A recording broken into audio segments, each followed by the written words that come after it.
Swing में सबसे important चीज़ क्या है?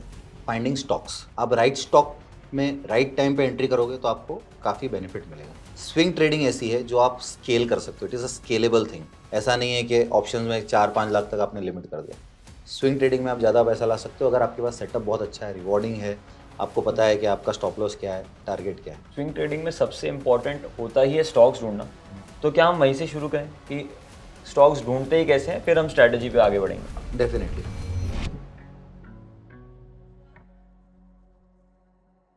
तो स्टॉक ढूंढने के बहुत सारे तरीके हैं। आप कोई भी एक तरीका ले सकते हो। Price action based, indicator based, average based.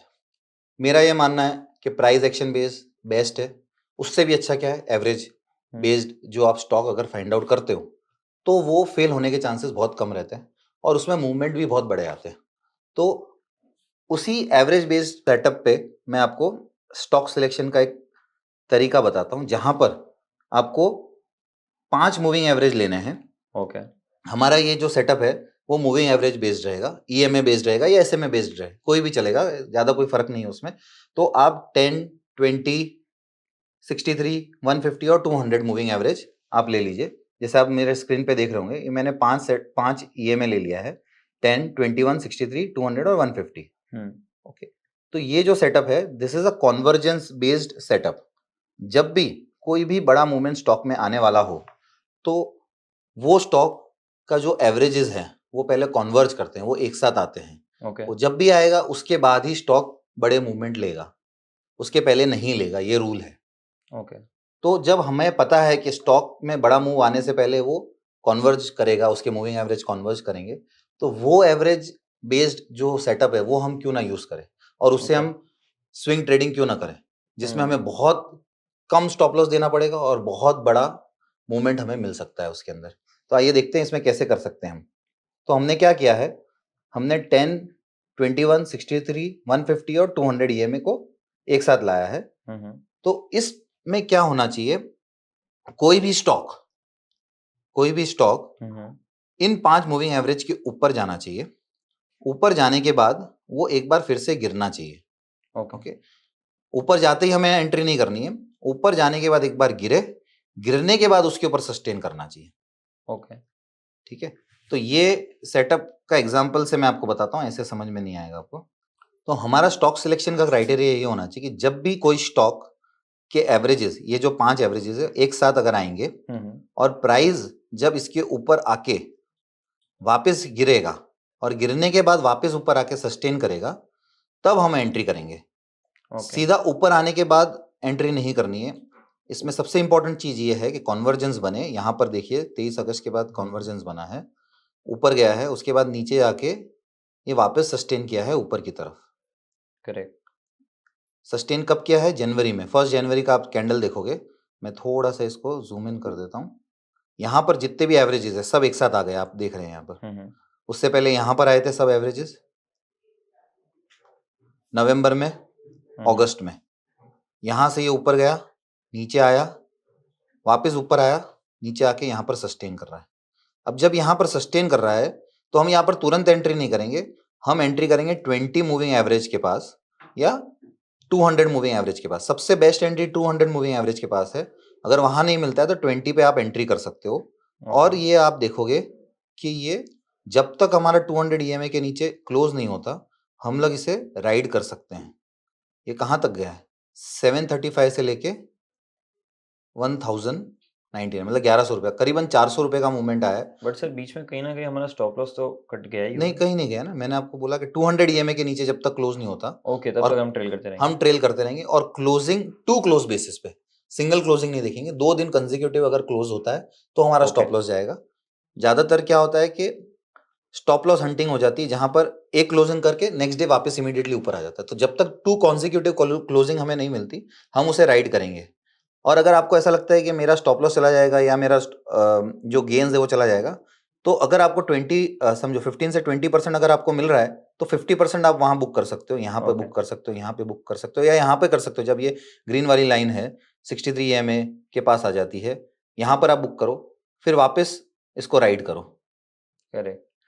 लेकिन सर थोड़ा सा हम पीछे जाएंगे। हाँ ये तो जी। हमें काफ़ी सही पिक्चर दिख रही है जहाँ पे ऊपर आया, थोड़ा सस्टेन किया and आगे बढ़ने लग गया। करेक्ट। उसके पहले वाला पीरियड कि यहाँ आइडेंटिफिकेशन होगा कैसे? क्योंकि बहुत बार स्टॉक ऊपर जा रहा है, नीचे जा रहा है, ऊपर जा रहा है, थोड़ा देर सस्टेन करता है, फिर नीचे आ जाता है। तो ऐसे टाइम पे हम कैसे बचें? कैसे टाइम पे हम कैसे फ़िल्टर आउट कैसे करेंगे ये ट्रेड्स? तो इसमें अगर आप देखोगे यहाँ पर जो है ये स्ट्रेट लाइन है, स्ट्रेट हॉरिजॉन्टल है। जब ये हॉरिजॉन्टल से वर्टिकल होने लग जाए तब ये ट्रेंडिंग होगा और यहाँ पर ये सस्टेन करने लगे, हमें दिख गया है। अब यहाँ पर क्या हो रहा है कि इसी रेंज में ऊपर नीचे ऊपर नीचे ऊपर नीचे कर रहा है। यहाँ कॉन्वर्जेंस तो बन गया है, कॉन्वर्जेंस बना हुआ है, देखिए यहाँ पर बना है। मतलब बेसिकली बॉटम्स ऊपर आने लग जाने चाहिए। हाँ, और मूविंग एवरेज का कर्व्स है जो थोड़ा ऊपर हो जाना चाहिए। ओके। ऐसा जरूरी नहीं है कि इसी कैंडल 1 जनवरी को हमें एंट्री करना है।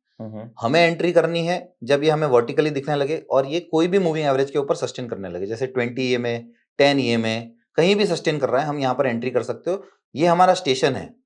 आप यहाँ पर एंट्री नहीं करोगे, जो यहाँ पर समझो 3rd Feb है, हाई पे एंट्री नहीं करोगे। जब वापस यहाँ आएगा तब आप एंट्री करोगे। करेक्ट। कोई भी स्टॉक है, मैंने आपको पहले बताया था कि कोई भी स्टॉक है, कोई भी इंसान है, एवरेज के बेस पे चलता है। ट्रेन भी चलती है, उसकी स्पीड क्या है, इतनी स्पीड है, ये एवरेज स्पीड है। तो दुनिया में जो भी चीजें हैं सब एवरेज बेस्ड है, प्राइस भी एवरेज बेस्ड है। तो प्राइस जब भी ऊपर जाएगा एवरेज से दूर जाएगा, एवरेज के पास आके उसको एवरेज करेगा, फिर वापस ऊपर जाएगा। तो हमारा जो एंट्री पॉइंट है एवरेज के पास होगा। तो 10 ले लो, 20 ले लो, best entry is near 200 EMA।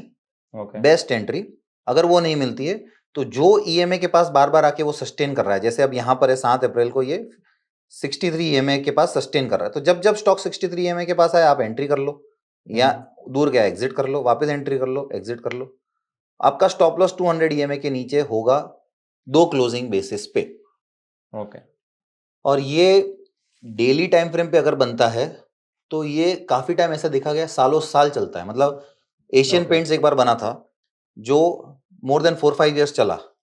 Okay.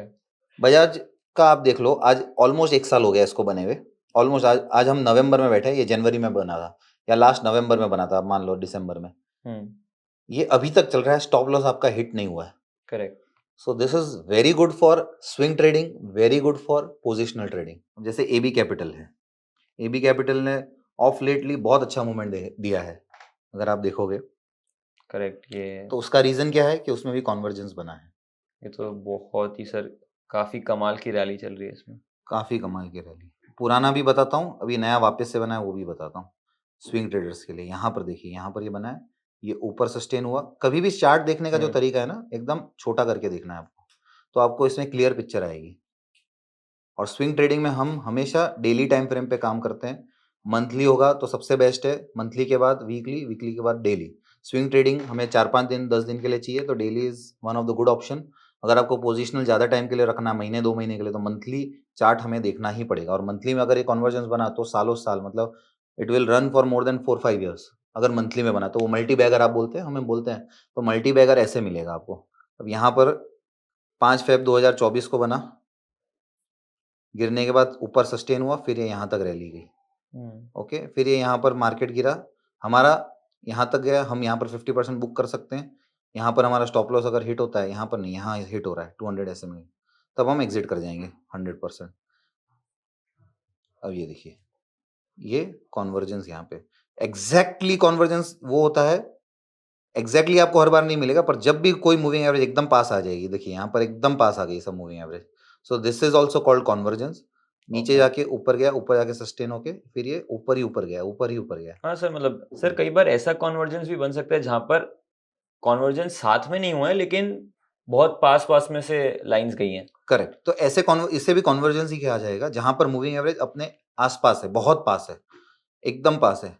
और यहाँ पर आप देखोगे कि ये वर्टिकली ऊपर हो गया है। तो जब भी स्टॉक 200 EMA, ये जो ब्लैक लाइन है 200 EMA है, इस 200 EMA के पास आएगी, हम एंट्री करेंगे।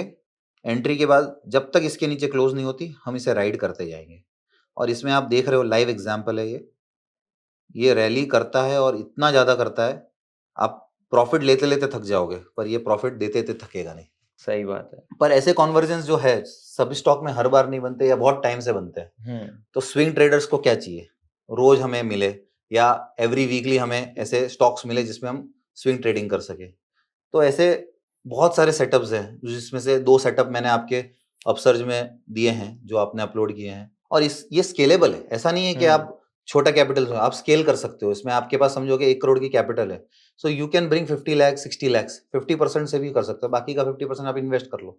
पर ये 50% जो आपको इनकम देगा वो इतनी यूज होगी, इतनी ज्यादा होगी, वो इनकम आप वापस इन्वेस्ट कर सकते हो। तो आपका जो कैपिटल कांस्टेंट रखते हुए आप उसको ग्रो कर सकते हो।